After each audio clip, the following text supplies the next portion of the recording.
El marxismo es una corriente del pensamiento humano, es el modelo explicativo de la realidad y está compuesto por el pensamiento desarrollado en teorías de Marx y Engels. La misma nace en el siglo XIX.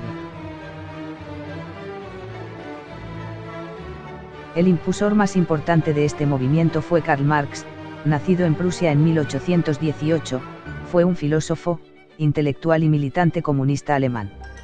Se lo conoce como uno de los arquitectos de la ciencia social moderna y una de las figuras más influyentes en la historia de la humanidad. El siguiente impulsor fue Friedrich Engels, fue un filósofo y revolucionario alemán, nacido en Prusia en 1820. Engels fue coautor de las ideas Marx y sus obras fueron fundamentales para el nacimiento del movimiento socialista, comunista y sindical. El contexto político dio lugar, en el siglo XIX, a estos movimientos revolucionarios. Fue que se respiraba en el ambiente un clima de libertad, igualdad y fraternidad de la Revolución Francesa. Sin embargo, esto fue reprimido por la presión de las monarquías europeas. Además, esta época estuvo marcada por el capitalismo mercantilista, el Estado burgués y por la industrialización. Por otro lado se encontraba, en el contexto cultural, en crecimiento el romanticismo.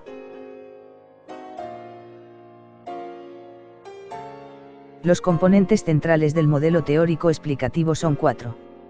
En primer lugar, el concepto de lucha de clases, el segundo es la crítica a la economía capitalista, luego está el concepto de ideología y por último el concepto de comunismo.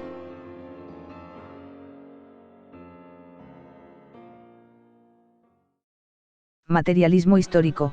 Todos los acontecimientos históricos han sido provocados por factores económicos. Lucha de clases. La humanidad asiste desde sus comienzos a la lucha entre proletarios y capitalistas. Plusvalía. Solo el trabajo crea riqueza, genera capital. El obrero recibe menos de lo que produce, la diferencia se la queda el capitalista. Transformación social.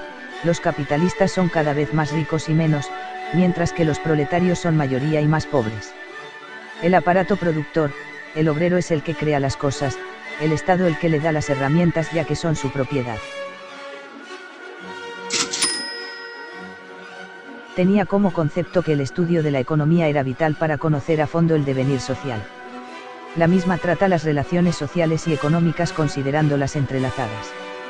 Marx afirmó que el origen de los ingresos en el capitalismo es el valor agregado por los trabajadores y no pagado en salarios.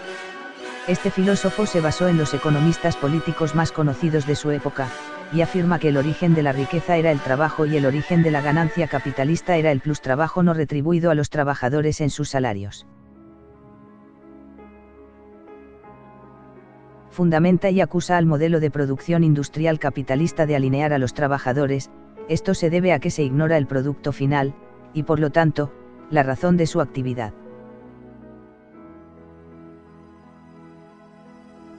La historia de todas las sociedades humanas hasta nuestros días es la historia de la lucha de clases. Esta misma es una frase célebre del marxismo. Marx sostiene que la posición del individuo en las relaciones de producción, es el elemento que permite la definición de la clase.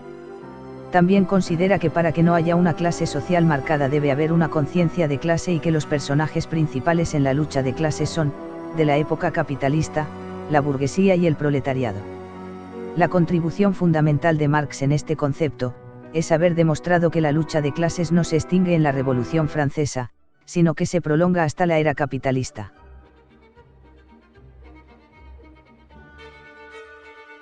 El marxismo primero sería criticado por el darwinismo, quien rechazaría que dicha teoría se asimilara con el materialismo histórico.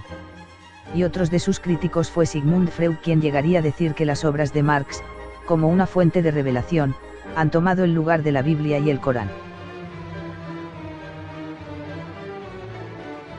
El marxismo ha sido tradicionalmente opuesto a todas las religiones. Marx escribió al respecto que el fundamento de la crítica irreligiosa es: el ser humano hace la religión no hace al hombre. Marx piensa que la única solución para acabar con el capitalismo, es crear un nuevo Estado, el comunismo.